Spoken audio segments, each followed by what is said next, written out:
골로새서 라이프 스터디 10일 하나님의 청지기 직분 골로새서 1장 25절에서 바울은 여러분을 위하여 하나님께서 나에게 주신 청지기 직분을 따라 내가 교회의 사역자가 된 것은 하나님의 말씀을 완성하기 위한 것입니다. 라고 말하고 있습니다. 하나님의 완전한 표현을 위하여는 하나님의 청지기 직분이 필요합니다. 청지기 직분의 의미를 정확하게 이해하는 것은 중요합니다. 여기에서 청지기 직분이라고 표현된 헬라어 오이코노미아는 에베소서 1장 10절과 3장 9절에서 경륜으로 표현된 단어와 같은 것입니다. 그 단어는 또한 에베소서 3장 2절에서도 나오는데 거기에서 바울은 그가 받은 은혜의 청지기 직분에 대하여 말하고 있습니다. 고대의 용법에 따르면 오이코노미아는 청지기 직분, 분배 또는 행정을 의미합니다. 바울 시대의 많은 부유한 가족들은 청지기들을 데리고 있었는데 그들의 책임은 그 가족 구성원들에게 음식과 그 외의 물품들을 분배하는 것이었습니다. 우리의 아버지에게 커다란 가족, 곧 거룩한 가정이 있습니다. 우리 아버지는 그렇게 방대한 풍성을 가지고 계시기 때문에 그분의 가정에서는 많은 청지기들이 이러한 풍성을 그분의 자녀들에게 분배할 필요가 있습니다. 이렇게 분배하는 것이 청지기 직분입니다. 그러므로 청지기 직분이란 곧 분배입니다. 하나님이 그분의 풍성을 그분의 택한 자들 안에 분배하시는 것. 이러한 분배가 바로 하나님의 사역자들의 분배하는 사역을 가지고 있는 청지기 직분입니다. 그것은 오늘날 또한 우리의 사역이 되어야 합니다. 하나님의 청지기 직분은 하나님의 경륜에 따른 것입니다. 그것은 하나님께는 경륜의 문제요, 우리에게는 청지기 직분의 문제입니다. 모든 성도들은 그들이 중요하게 보이지 않을지라도 하나님의 경륜에 따른 사역을 가지고 있습니다. 이것은 모든 성도가 그리스도의 풍성을 다른 사람들 속에 분배할 수 있다는 것을 뜻합니다. 그리스도의 풍성이 우리 속에 분배되어진 후 우리는 그 풍성을 다른 사람들 속에 분배할 부담을 질 필요가 있습니다. 이러한 풍성은 하나님 편에서는 경륜이고 우리 편에서는 청지기 직분이며 그 풍성이 우리에 의해 다른 사람들 속으로 분배될 때 그것은 하나님의 분배가 됩니다. 매일매일 우리는 삼일 하나님을 사람 안에 분배함으로써 청지기 직분을 성취해야 할 필요가 있습니다. 복음을 전할 때에도 그리스도의 풍성을 다른 사람들 속에 분배하는 청지기 직분을 수행하기 위하여 복음을 전해야 합니다. 이사하는 성도들을 돕게 된다면 단순히 가구만 옮겨서는 안 되고 그리스도의 풍성을 그 가족들에게 공급해야 합니다. 그러한 봉사에 관한 우리의 모든 활동은 그리스도와 함께 해야 합니다. 주의 회복 안에는 하나님의 말씀을 완전케 할 수 있는 더 많은 청지기들이 필요합니다. 우리는 모두 이에 대해 부담을 져야 합니다. 주님이 우리의 누림을 위한 분깃이 되시고 우리가 그리스도의 풍성을 다른 사람들에게 공급할 수 있도록 우리는 그분의 임재 가운데서 더 많은 시간을 보내야 합니다. 이렇게 할 때 우리는 하나님의 말씀을 완전케 하는 사람들이 될 것이고, 우리의 사역을 통해 다른 믿는 이들이 양육되고 힘을 얻고 확고해지고 또한 건축될 것입니다.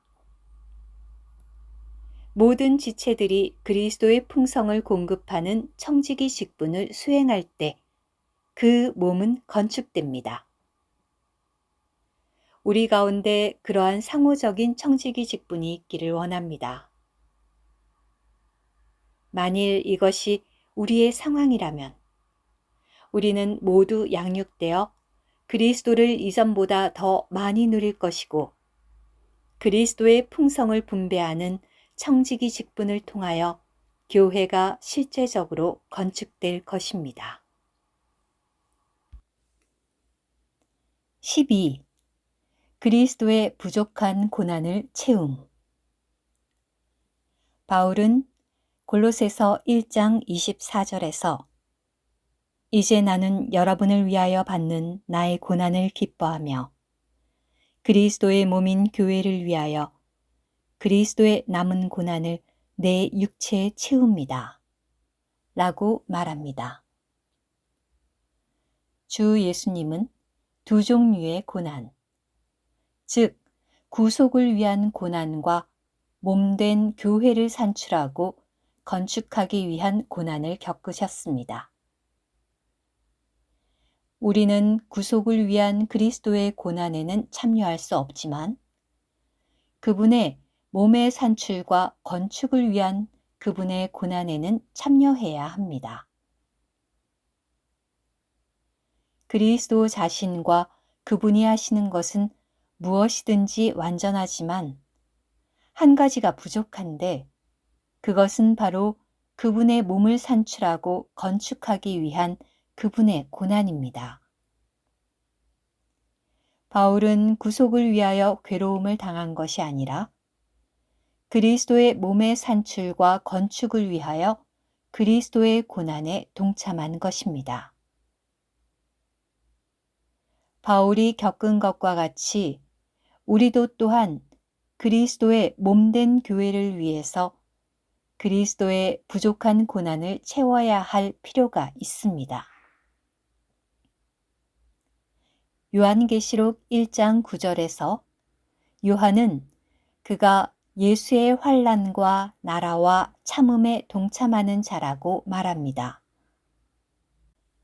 우리가 예수의 환난과 나라와 참음에 동참하는 자라고 말하는 것은 우리가 고난을 받고 있다는 것을 의미합니다. 복음 전파에 있어서 바울의 목표는 몸의 건축이었습니다.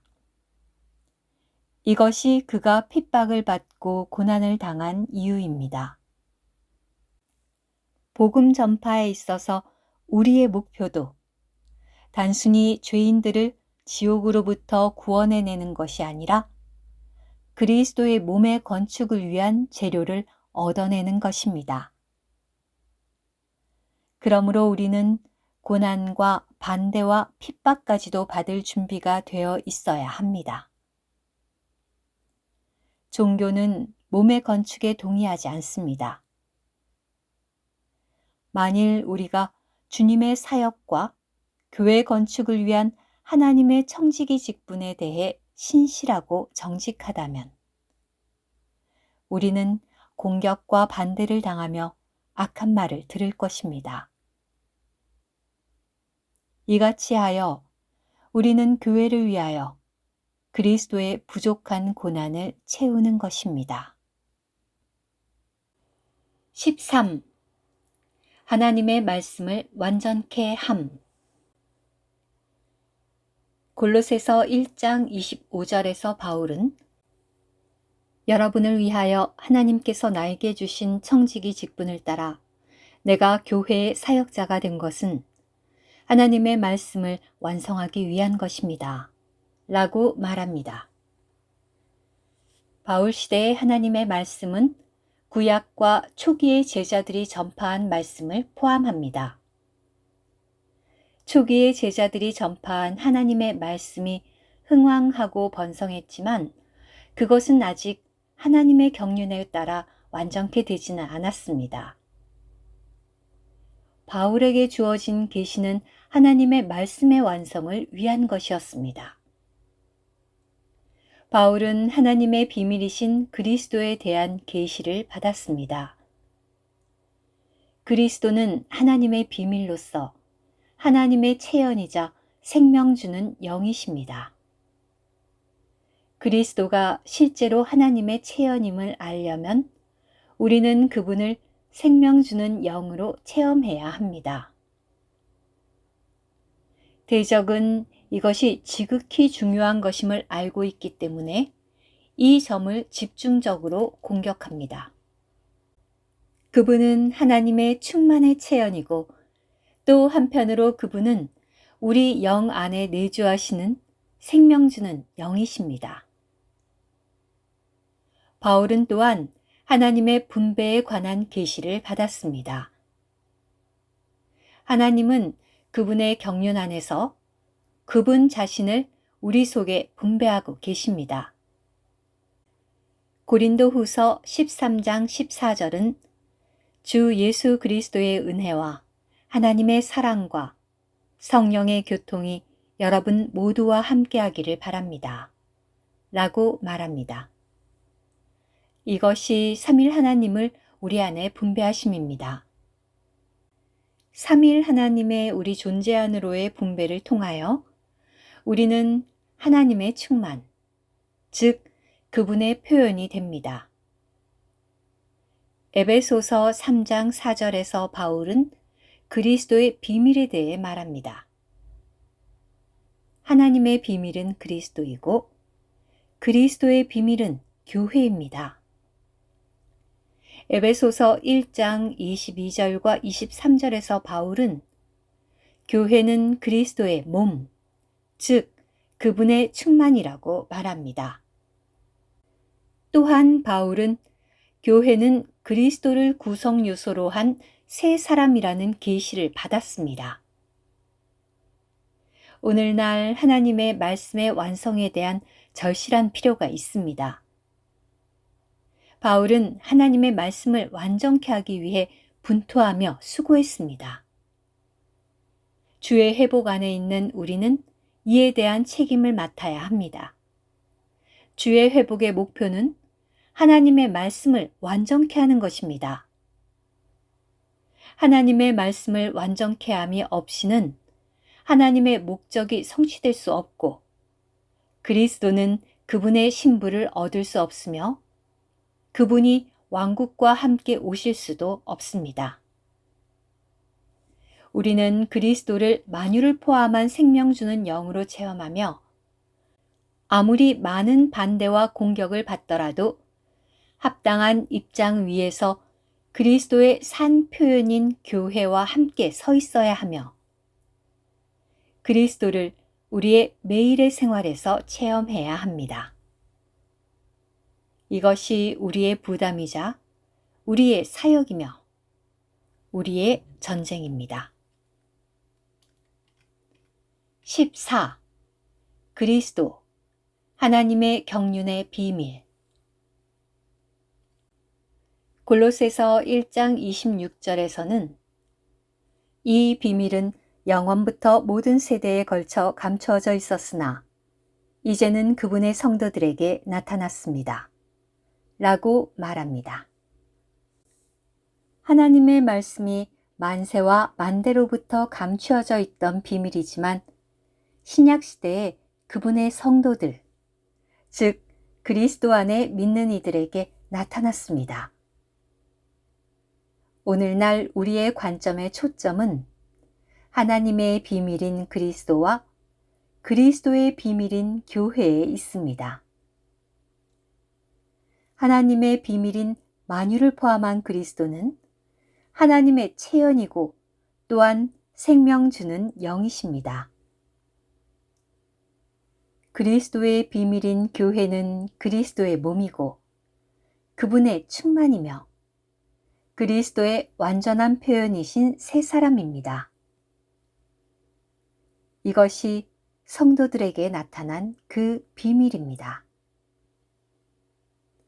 27절에서는 하나님은 이 비밀의 영광이 이방인들 가운데서 얼마나 풍성한지를 성도들에게 알리기 원하셨습니다.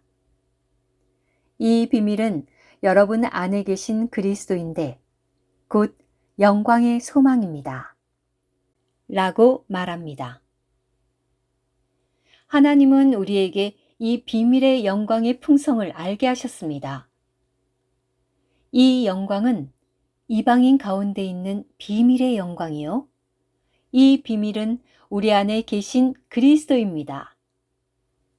우리 안에 거하시는 그리스도가 바로 셀 수 없는 풍성을 포함한 영광으로 가득 찬 그 비밀입니다. 이것이 골로새서의 핵심입니다. 그러므로 영광의 풍성에 이르는 열쇠는 그리스도 자신입니다. 그러나 골로새에 있는 사람들은 이 비밀의 이상을 잃었으며 철학과 규례와 의식과 관습으로 인해 미혹되었습니다.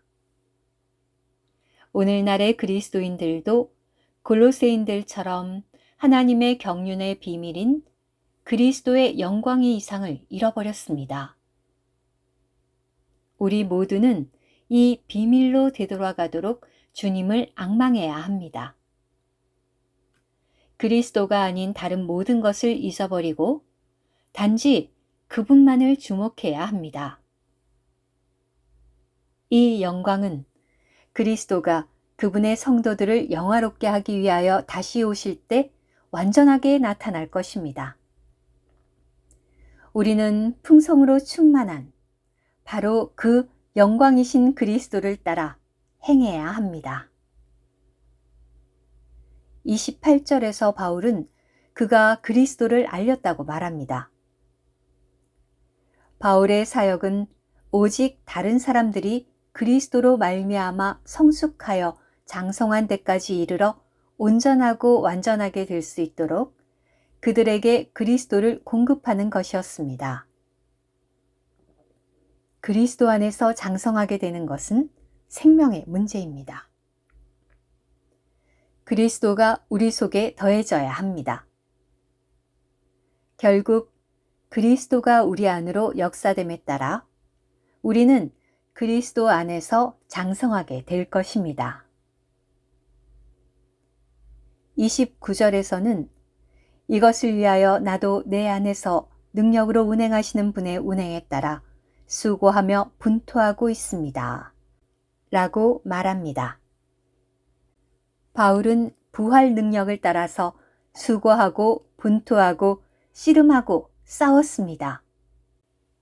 이 능력 안에서의 운행으로 인해 그는 각 성도들을 그리스도 안에서 장성한 자로 세우는 그의 사역을 성취했습니다. 우리 눈이 열려서 우리의 일과 사역의 목표가 다른 사람들에게 그리스도를 공급하여 하나님의 경륜의 비밀인 그리스도의 분량에까지 자라도록 하는 것임을 볼 수 있기를 바랍니다. 15. 영광의 소망이신 너희 안에 계신 그리스도. 우리 안에 거하시는 그리스도는 성도들의 분기시시며 보이지 않는 하나님의 형상이시며 모든 창조물 가운데서 가장 먼저 나신 자이시며 죽은 자들 가운데서 먼저 나신 자이시며 하나님의 충만이 그 안에 거하시는 분이시며 하나님의 경륜의 비밀이시며 하나님의 비밀이시며 모든 적극적인 것들의 실제이시며 새 사람의 구성 요소이십니다. 주님의 만찬에서 우리는 주님을 성도들의 분깃과 하나님의 형상으로 또 하나님의 경륜의 비밀과 모든 적극적인 것들의 실제로 기념할 필요가 있습니다. 그리스도께서 영광을 받으신 후에 그 영은 이제 더 이상 단순한 하나님의 영이 아닙니다. 만유를 포함한 그리스도는 과정을 거치신 하나님이시며 생명 주는 영이십니다. 또한 넘치도록 공급하시는 만유를 포함한 영이신 이 영은 복합적인 영이십니다. 그리스도의 인성과 죽음의 효능과 부활의 능력이 복합된 하나님의 영이십니다. 우리의 영과 연합된 생명 주는 영이신 그리스도는 우리의 영 안에서 거하셔서 우리의 생명이 되시고 우리의 인격이 되시기 때문에 그분은 우리의 영광의 소망이 되실 수 있습니다. 그리스도가 오실 때 우리는 그분 안에서 영화롭게 될 것이고 그분은 우리 안에서 영광을 얻으실 것입니다.